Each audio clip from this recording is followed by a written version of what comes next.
A message from Muad'Dib about the 7th of July 2005. Dear viewer, I hope this finds you well, in good spirit and having a good day.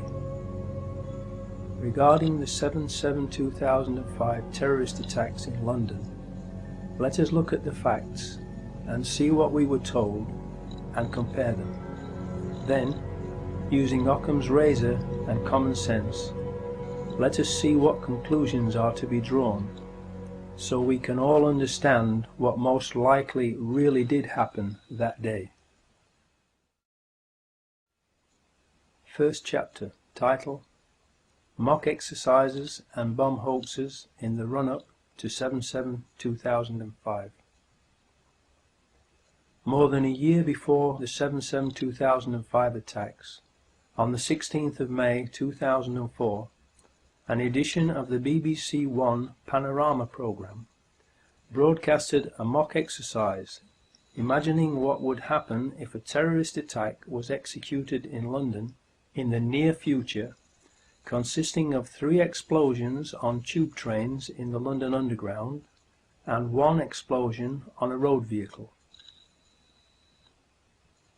The following excerpt from the BBC programme gives us a good idea of why this programme was made.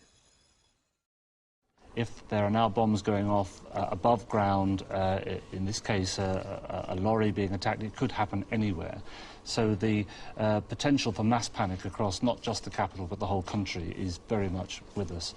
I think therefore we need to look at more serious measures. We do have reserve powers in effect to take over the BBC if we were to wish to, and to get them to broadcast whatever we wanted them to broadcast. Those powers are there in the Broadcasting Act. My advice to the Prime Minister would be not to use those, but I think we should be talking to the broadcasters about having the Prime Minister on the air very quickly. You wouldn't disagree with that, Michael, at all? No, I entirely agree that the Prime Minister should be out there, and we shouldn't be using the powers to bring in the BBC, but we should certainly be talking to the broadcasters about the way in which the coverage is going to be organised.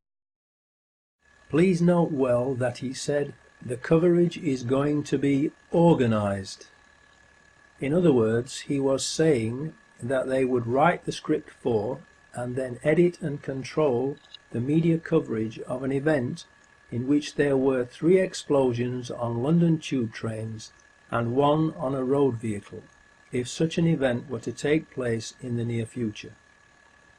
The question that begs to be asked is this: was that what they were actually in the process of planning, and precisely the reason for that programme? This is the kind of terrorist attack the government repeatedly says is going to happen.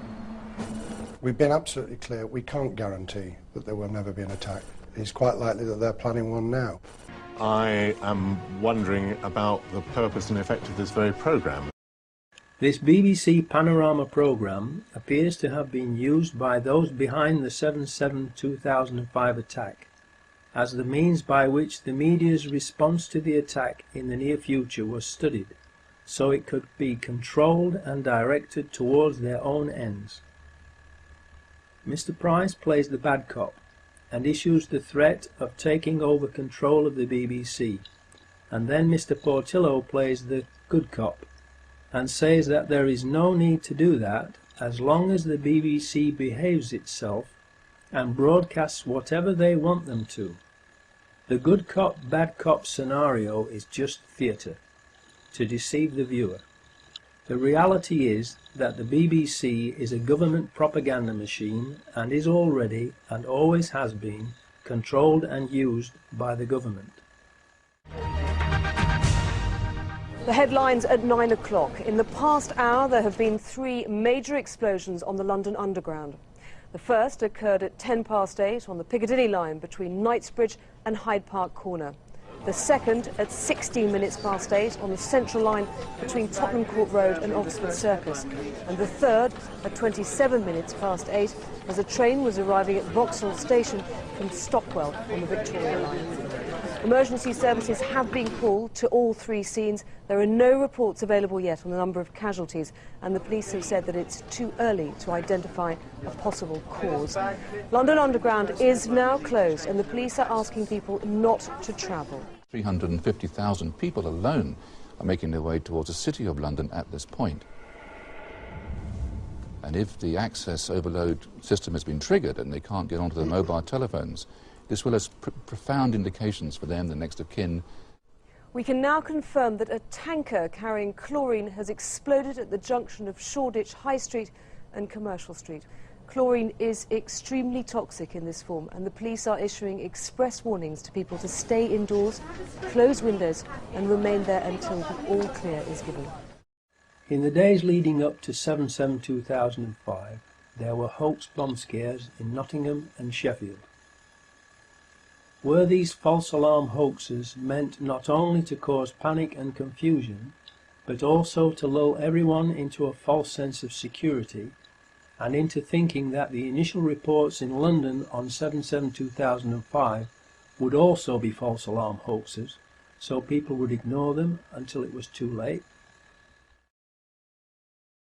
Second chapter title: Peter Power, Dupe or Accomplice?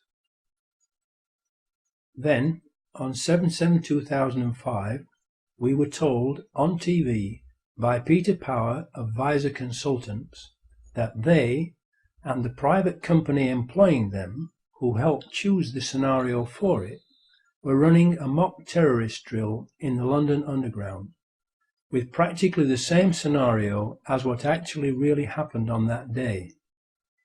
In other words, the actual mock anti-terror drill that the BBC Panorama programme of May 2004 had outlined had been chosen by Visor's client to be carried out on the very same day that 4 Muslim suicide bombers also chose the same scenarios that Visor's client had chosen for the mock drill, causing real and devastating explosions on 3 London tube trains and 1 road vehicle. Please think about that unbelievable set of coincidences for a few seconds, to let the implications of it sink in. Then, please ask yourself, what are the odds against all of that happening by chance?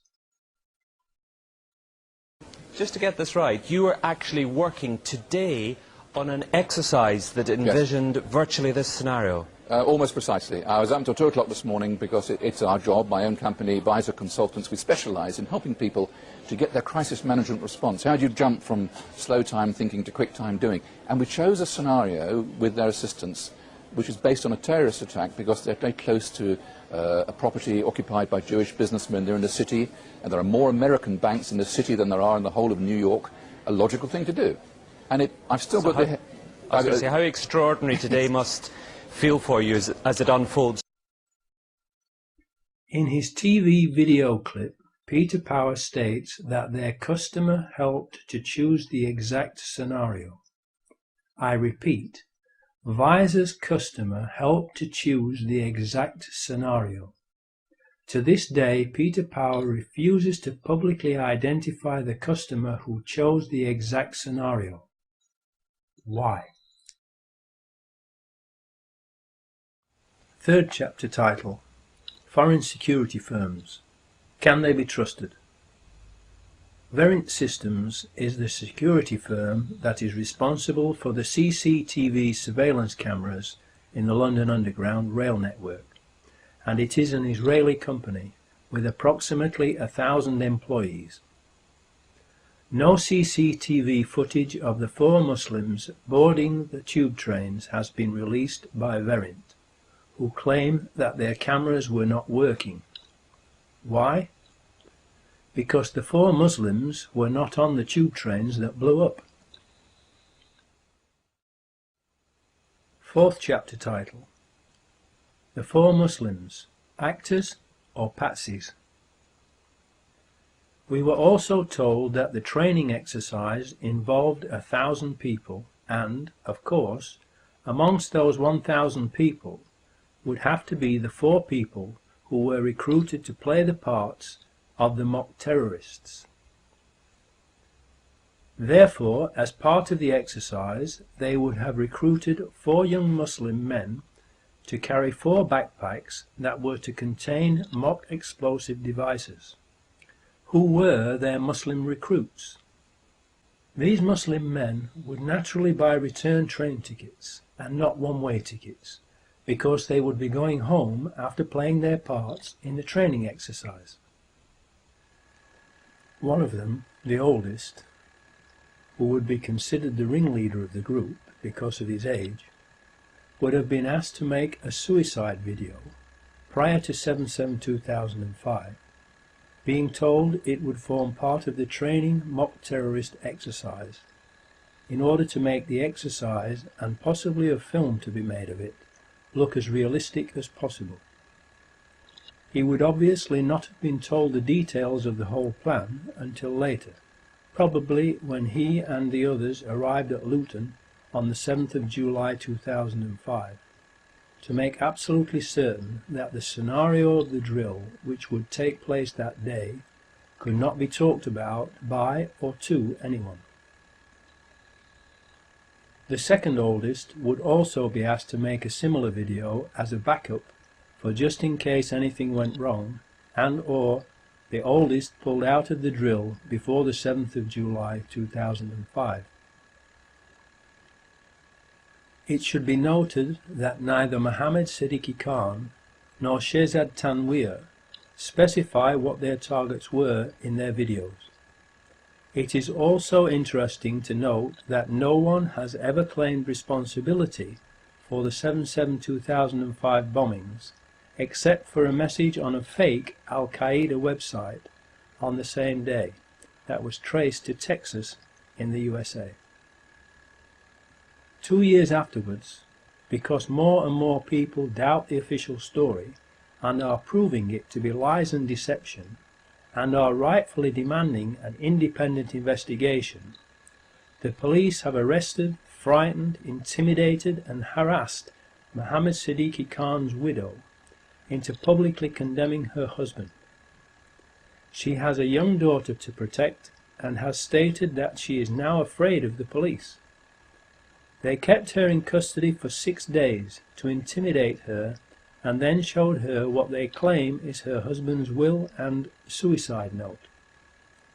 Obviously, this was done to get her to condemn her husband publicly, in exchange for the authorities' implied agreement to leave her alone, to which she will have agreed in order to protect herself and her young daughter from further harassment. Where were these documents found, and why did it take 2 years for them to be shown to her? They are, after all, her rightful property, if genuine. 2 years is ample time to forge a short handwritten note and signature on a will. In view of the amount of time this suicide note has taken to be mentioned, the timing of it, and all the lies and evidence the authorities have told, fabricated and planted, it cannot be trusted and must be considered another forgery, along with any other new so-called evidence that they might come up with. So the scene is set for the training exercise to go ahead. The fake terrorists have been recruited, the suicide videos have been made, and everyone has been given basic instructions for the day that the exercise is to be put into operation, 7/7/2005. The 4 mock terrorist actors were to meet at Luton train station at 07:20 AM on the 7th of July 2005 and catch the 07:40 AM train from Luton to King's Cross Thameslink station with their pretend bomb backpacks, and then split up and catch 3 tube trains and 1 bus to prearranged destinations where the fake explosions were to take place as part of the training exercise. Finally, the big day arrived. Everyone was ready. Everyone was either already where he was meant to be or was heading there. But first let us take a step backwards for a moment to look at the bigger picture and put this mock terror exercise into context with what was happening in Britain at that time. Tony Blair was in big trouble because he had just been sent a very clear message from the British nation via the May 2005 general election, in which he was almost voted out of power, that the British people did not want British troops fighting in George Bush's war of terror in the Middle East. So, to be able to keep the British troops fighting in the Middle East, Tony Blair desperately needed something to happen to change the nation's mind.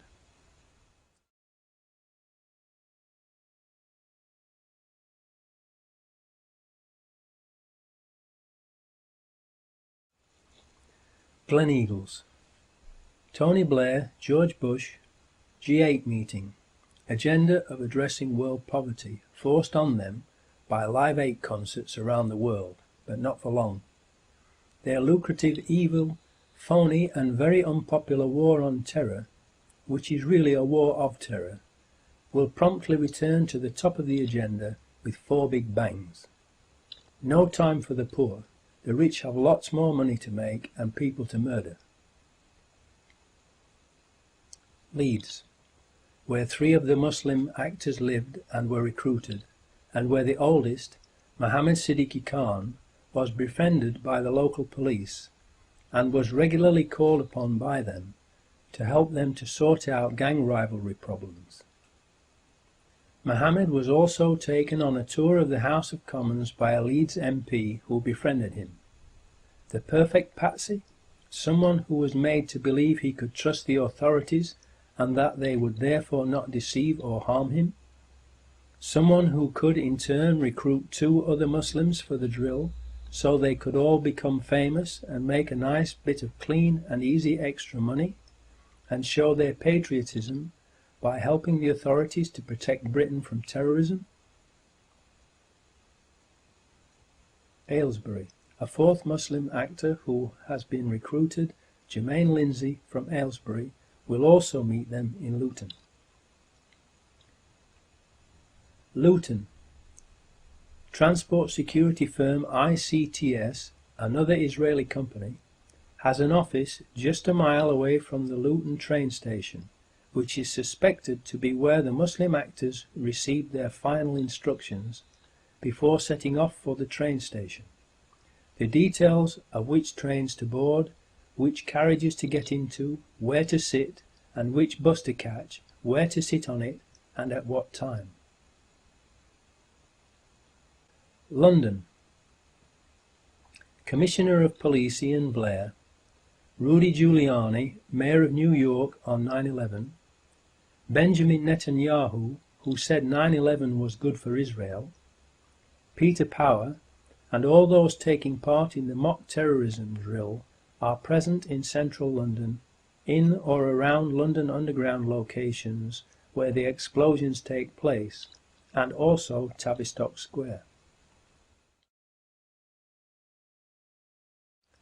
The 4 men were supposed to arrive together on time at Luton Station and be caught on CCTV at 07:21:54 AM, entering the station, but 3 of them are not on the same video frames as Hasib Hussein, so have to be inserted later using computer software, hence the obviously and very badly doctored official single frame time-stamped photo that we have been shown from the CCTV outside Luton Station.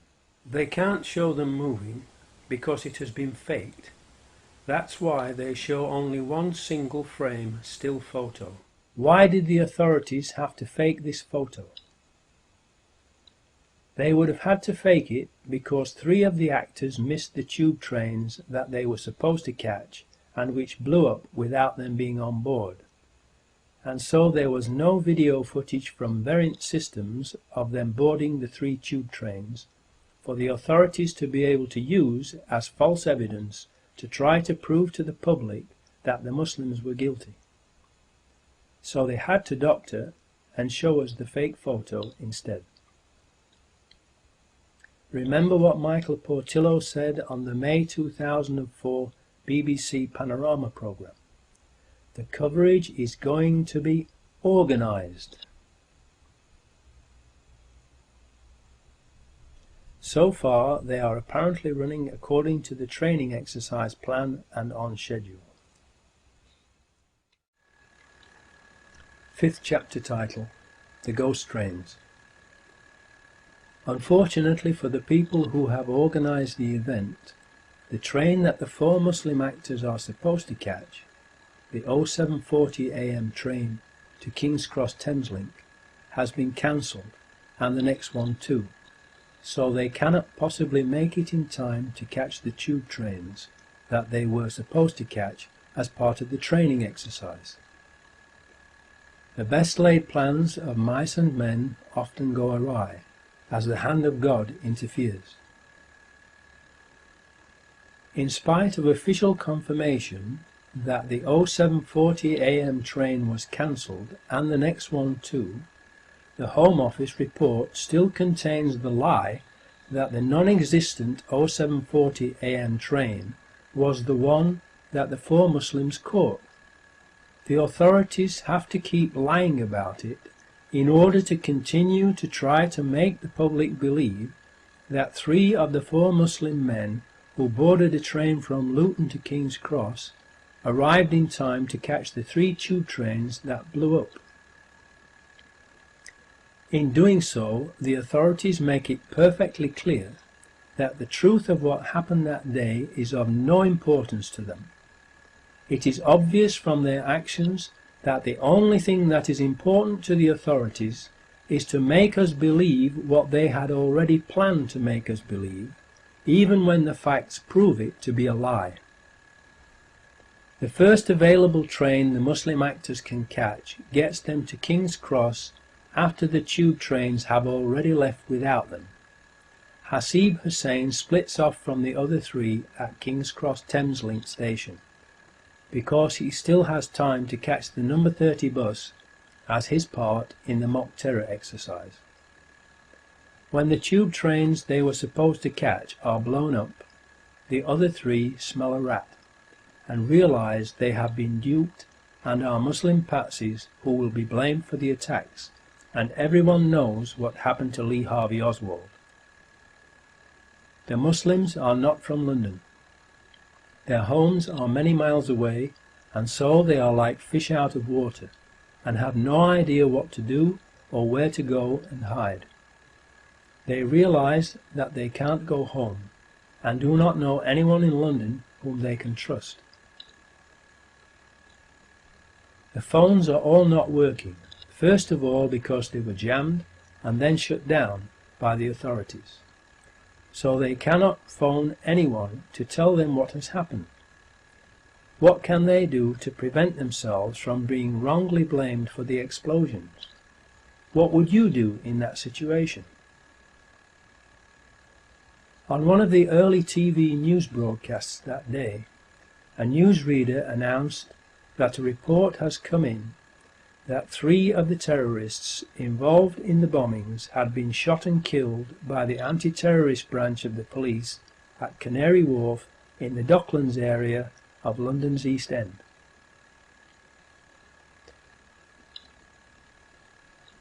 The announcement was made only once and never repeated for obvious reasons. How could suicide bombers possibly have survived the tube train bombings and then been in the Docklands to be shot? In a New Zealand Herald newspaper article, it says that 2 people were shot dead outside the HSBC building, and in Canada's Globe and Mail newspaper, only 1. There is another newspaper report that the police shot a suicide bomber outside the Credit Suisse First Boston Bank, which is approximately 1,400 feet or 467 yards away from the HSBC building, measured door to door. The 2 buildings are very different in both shape and size, and 467 yards apart, and thus they are not easily confused with each other. Police were yesterday probing reports a man had been neutralised outside Canary Wharf. It is believed the man was shot dead by police marksmen outside the Credit Suisse First Boston Bank. South London Press. That means that the police shot and killed at least 3 suicide bombers in Canary Wharf on 7/7/2005. How could suicide bombers, who were supposed to have blown themselves up on the 3 tube trains, have survived and been shot dead at Canary Wharf? If we have at least 3 of the 4 suicide bombers shot dead at Canary Wharf, and we know they weren't on the tube trains that blew up, because the 07:40 AM train from Luton to King's Cross was cancelled that day, then we have overwhelming proof that they did not blow the tube trains up, and that the blowing up of the 3 tube trains was an inside job. At the Canary Wharf Docklands site there are media companies for the Muslim patsies to have told their story to and cleared their names if they could, and 2 possible escape routes: via air from the nearby London City Airport that has flights to 34 destinations in the UK and Europe, and, if they couldn't fly out, there was the possibility of getting a boat across the Channel to France. 6th chapter title: The number 30 bus. The 4th Muslim backpacker, Hasib Hussain, who has been blamed for the number 30 bus bombing, is reported to have been seen wandering around London, going into McDonald's and eating a beef burger.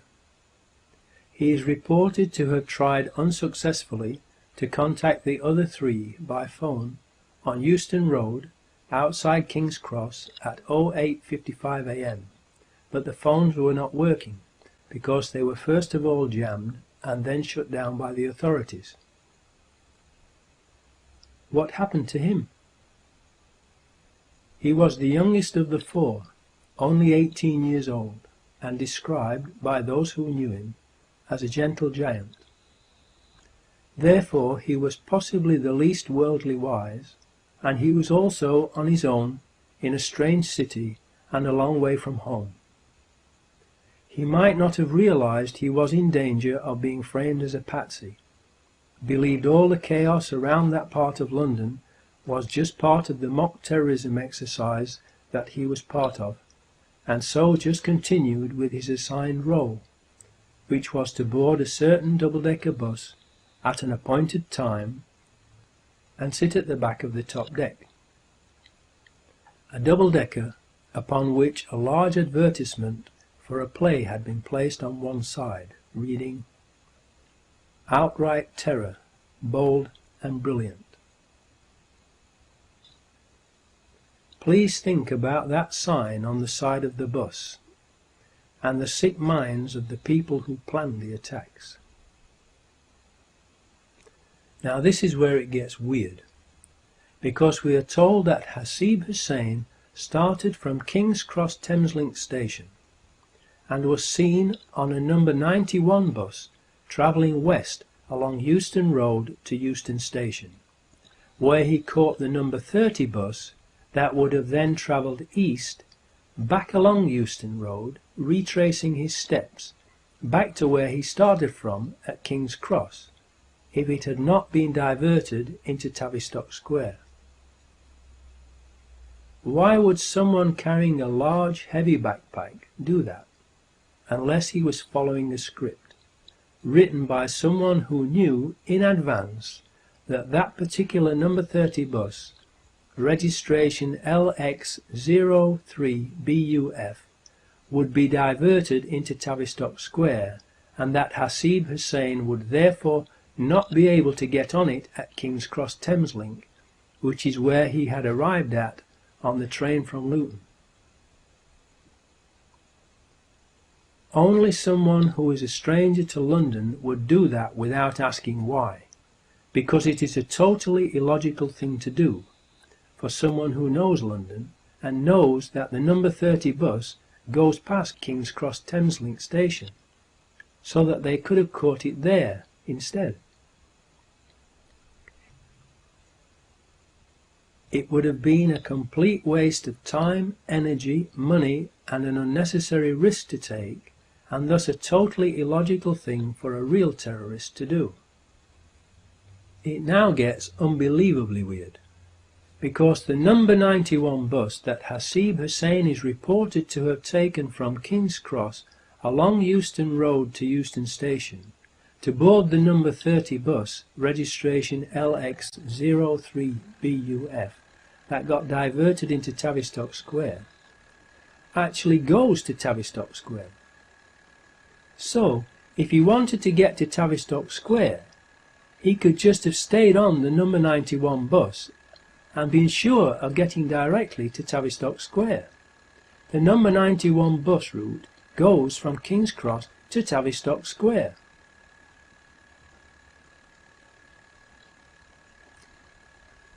That is conclusive proof that that particular number 30 bus, registration LX03BUF, was part of Peter Power and his customers' mock terrorist drill, pre-rigged with explosives, like the 3 tube trains, and was pre-planned to be diverted into and blown up in Tavistock Square, rather than blown up by a backpack bomb.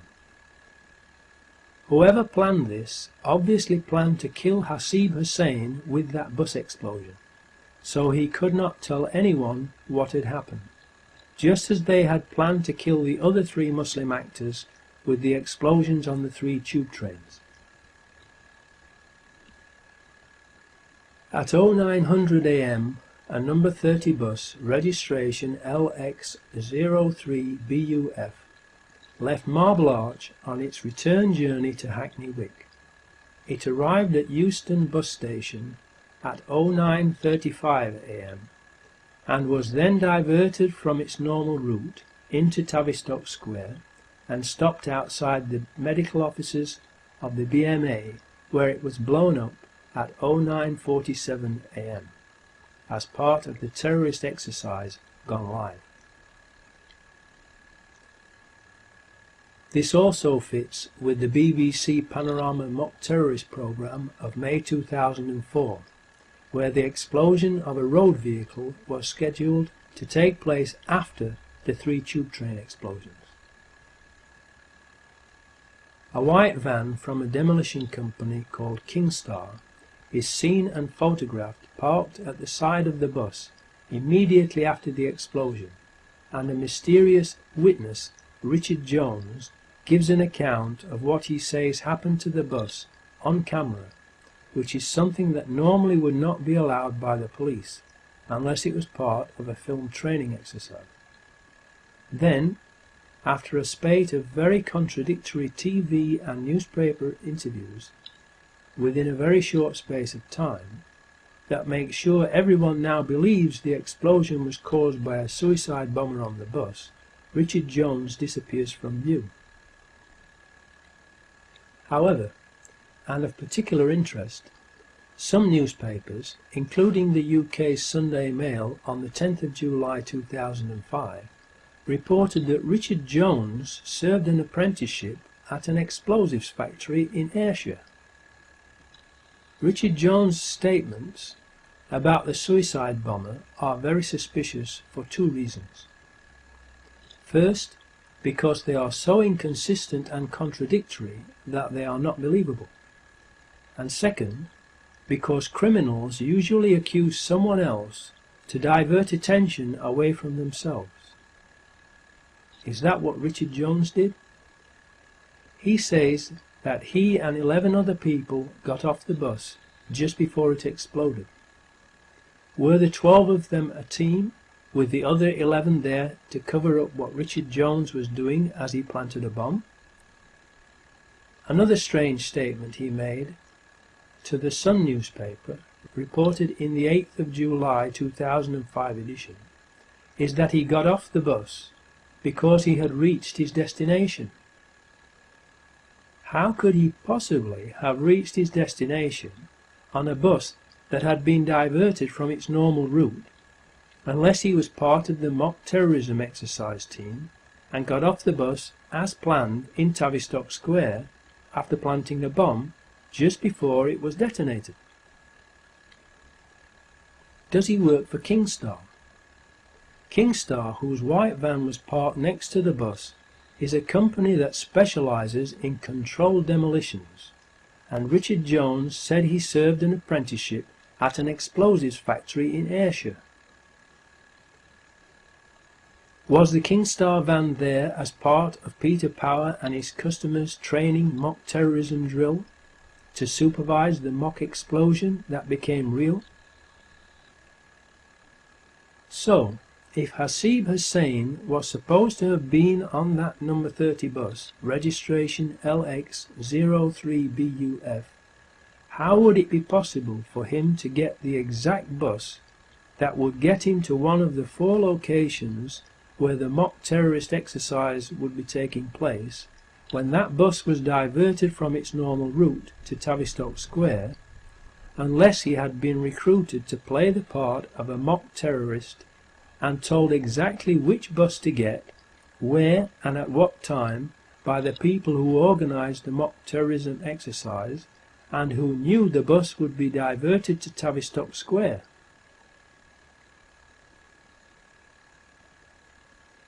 The odds against that happening by coincidence are unbelievable, and thus it is not possible that it was a coincidence. Another unbelievable coincidence is that all of the CCTV cameras at all 4 of the blast sites were not working that day. The 4 CCTV cameras on the number 30 bus were, just like the Israeli Verint Systems ones on the Underground, not working, and there are no reliable witnesses who can place Hasib Hussain on the number 30 bus. Richard Jones is an unreliable witness whose physical descriptions of the man he says was the suicide bomber does not fit with Hasib Hussain's appearance or what he was wearing that day. So there is no proof that Hasib Hussain was either on that bus or blew it up. Even so, he has been tried and wrongfully found guilty of blowing up the number 30 bus by the government-organised and controlled media machine, without a shred of real evidence. They claim to have found Hasib Hussain's ID in Tavistock Square. However, they also claim that ID from another of the 4, Mohammed Siddiqui Khan, was found in at least 2, some reports say 3, separate blast locations. He cannot possibly have been in 2 or all 3 locations at the same time, proving that these items were planted after the blasts. How could their IDs have survived suicide bomb blasts? Millions of people are aware of the magic fireproof Mohammed Atta passport that was planted at the World Trade Center on 9/11. In light of these incidents, if ID from Hasib Hussain was found at Tavistock Square, it does not necessarily mean that he was on the bus and not somewhere else. Or, if he was on the bus, that he blew the bus up. What has happened to the presumption of innocence, and being considered innocent until proven guilty, and convicted by a jury of your peers in court, that has always been the mainstay of British justice? The most likely case is that the number 30 bus had been pre-rigged with explosives during its previous service, when the CCTV cameras were disabled. The CCTV systems on stagecoach buses are normally either the Israeli company Verint Systems RP12001 or Timespace X200. A witness, Richmal Marie Oates Whitehead, aged 35, who worked at the BMA in Tavistock Square and was hailed as a heroine for her actions during the London bombings, said she heard 2 explosions on the bus.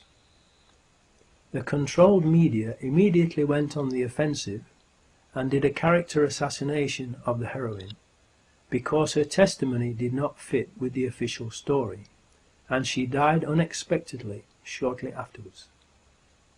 However, other witnesses also reported a second explosion on the bus.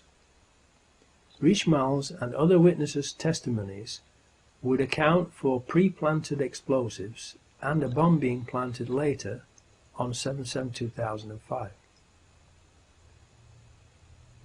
What we can be certain about, though, is that, either on the bus or elsewhere, Hasib Hussain, like the other 3 Muslim patsies, was murdered. 7th chapter title, Pre-planted explosives. Witnesses of the tube train explosions state that there were no Muslims with backpacks and no backpacks or bags left unattended on the trains in the carriages that blew up, and the floors of the trains blew upwards from underneath, not downwards, as would be the case with explosives inside the trains. Explosives under the train floors, powerful enough to rupture the carriage floors and bend them upwards, would also lift the carriages up off the rails and derail them, as did happen. Those explosives were not homemade, but military-grade high explosives that would not be available to Muslim suicide bombers. The official story was that they used homemade explosives, which has later been proven to be a lie. So we know from reliable eyewitnesses who can be traced that there were no backpack homemade bombs or Muslim bombers inside the tube train carriages that blew up, and that the floors blew upwards, so the bombs, which were made from military-grade explosives, must have been fastened underneath the floors of the train carriages. Only people having access to the tube trains during the times that the trains were not running would be able to plant those bombs under the train floors. Benjamin Netanyahu, the Israeli finance minister, said that he was warned by Scotland Yard not to leave his hotel room on the morning of 7/7/2005 before the first explosion was reported, implying that they had foreknowledge of the plan. Scotland Yard then quickly denied being the ones who had provided the warning, but have not told us who did warn Netanyahu if they did not. Why was Benjamin Netanyahu warned, but not the British people who pay their wages and whom they are paid to protect? Was it because it would have spoiled their evil plan to murder British people, to change the nation's mind about British troops fighting in the Middle East?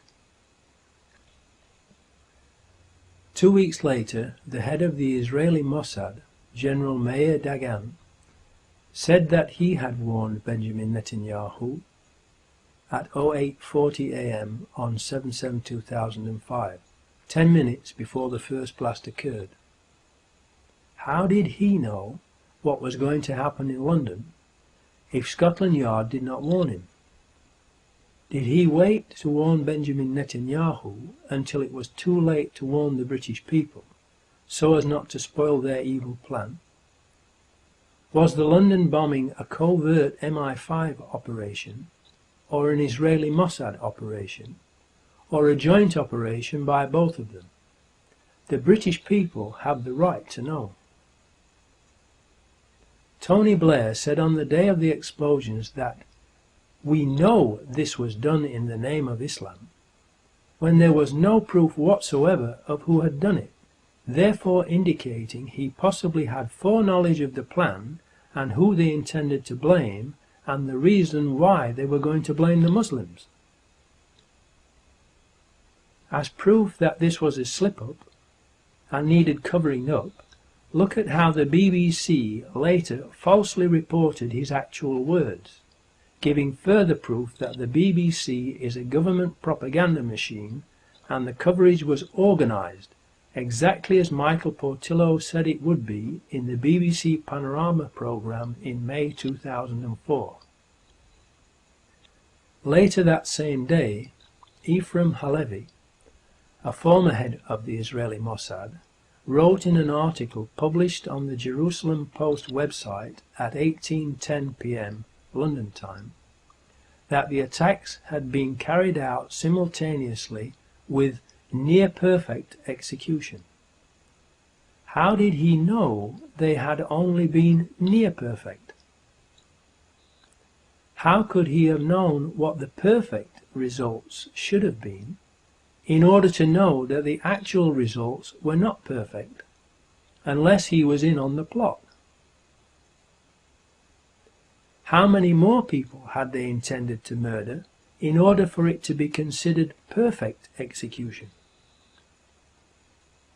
How did he know, at least 2 days before the London authorities released the information on the 9th of July, that the bombs were detonated simultaneously, unless he was in on the plot? As proof that this too was a slip-up, the Jerusalem Post article in question was completely removed from their website after people began to ask similar questions. The following day, Police Commissioner Ian Blair also made a slip-up on camera and said that there were 4 miserable bombers, and then very quickly corrected himself, showing that he too possibly had foreknowledge of the plan to use 4 Muslims as patsies. If London could survive the Blitz, it can survive 4 miserable bombers like this. I'm not saying there are 4 bombers, 4 miserable events like this. We are told that the first reports were of an electrical power surge that occurred, and then later we were told that there were bombs that exploded on the tube trains and that it was an Al-Qaeda terrorist attack, with Muslim suicide bombers carrying backpack homemade explosive devices onto the tube trains. A couple of weeks later, a Brazilian contract electrician is brutally and publicly murdered on a tube train, and again we are told lies by the police and media about him. He was a contract electrician. For whom had he been working, and what had he been working on in the days leading up to the 7th of July 2005? Remember that the first reports from the media about 7/7/2005 were of an electrical power surge, and John Charles de Menezes was a contract electrician. Was he hired as part of the terrorist exercise's 1,000 people to wire up devices for mock explosions to be set off by a power surge? Did he see the explosive devices being fastened under the tube train carriage floors and later realize what had really happened and was starting to talk about it? Did they, the hierarchy enslaving you, publicly execute him to shut him up and as a warning to others to keep their mouths shut? We have been unable to find out where he worked. We know about his cousins who live in London and his family coming over from Brazil, but we do not know where he worked. Why? Who is the person calling himself Richard Jones and claiming to have been next to the suicide bomber on the bus and a witness to the bus bombing? And why did he tell so many lies? Why did Peter Power smirk, grin and giggle when he spoke about the coincidence that the exercise had turned out to be real when lots of people had been killed and injured? What is funny about that? The probability of the 7/7/2005 drill and attack coinciding without being planned to coincide in a 10-year period is 1 chance in 3,715,592,613,265 $000,000,000,000,000,000,000,000,000,000,000,000,000. I wonder why the media aren't investigating the drill.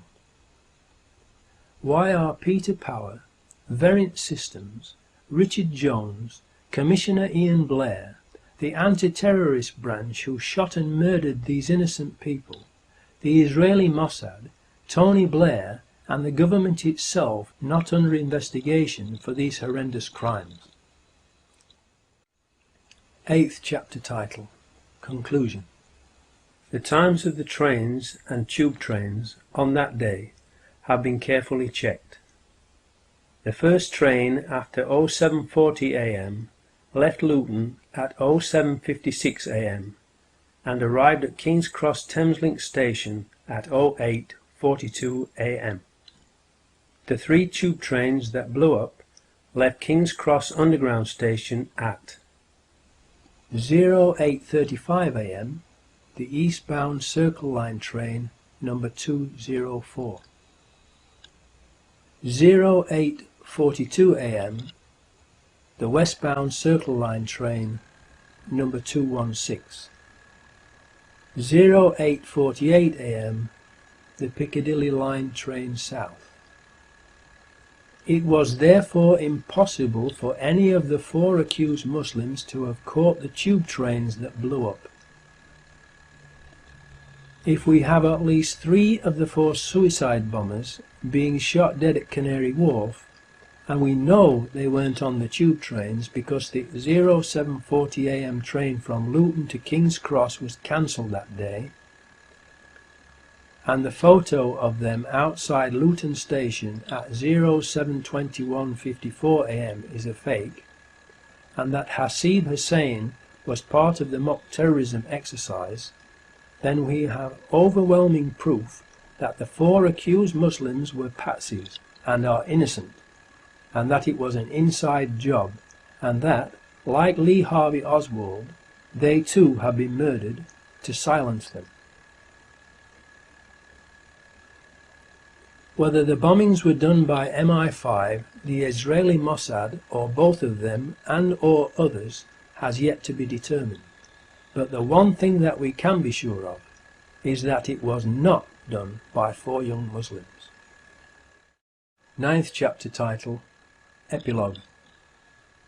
Hopefully, among the security services, there must be at least some decent, honest people who know that the official story is a pack of lies and are troubled by it.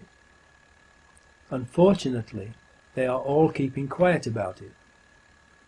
We need them to have the courage to come forward and say what they know and arrest their evil colleagues and bring them to justice if they don't want to be also condemned as accomplices of the government and media criminals who committed treason and mass murder that day and helped to cover it up, enabling the Orwellian Big Brother police state plans for Britain to pick up steam, and the real perpetrators, the New World Order government terrorists, to plunge the world into World War III and Armageddon.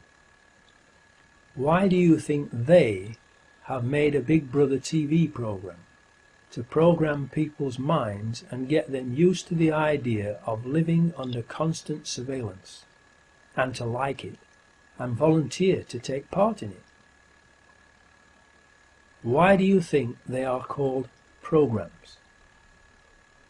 It is because they are used for mind control, brainwashing, programming of the public's minds into obeying and sleepwalking whilst following their New World Order hidden agenda. The sleeper must awaken. The sleeper must awaken. The television is the greatest mind control and propaganda weapon ever invented. Do you think you should be paying for a TV license to fund all their programming of your mind and the lies and propaganda they are broadcasting to deceive, brainwash, control and enslave everyone, including you? Does the TV and watching it not already control most of your life and the way you think? Do you think you should be paying for all those CCTV cameras and their operatives to spy on you everywhere you go, so they can enslave you and fine you, thereby stealing your money for doing nothing wrong? Especially when they use your own money from those fines and taxes to pay for even more CCTV cameras, so you have even less privacy and freedom. And then they claim that the cameras do not work when there is a real crime being committed by the people who control the cameras. Don't you realize that in paying fines and taxes you are actually paying for the chains they are using to enslave you with? Wake up, look and see the reality that you are actually paying for them to turn you into their slave. The government is continually and illegally passing new legislation to restrict your freedom and obtain more and more information about you to control you, and yet they themselves are becoming more and more secretive and out of control. They have turned the relationship between the people and government into the opposite of what it should be.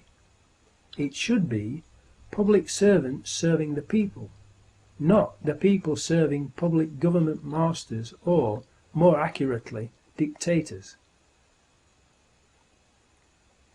Please, for your own sakes, make copies of this film for everyone you know and for the media outlets in your area, to wake them up and let everyone know the truth, so that the public will give the decent, honest people in the security services their support and encouragement to tell the truth and arrest their evil colleagues.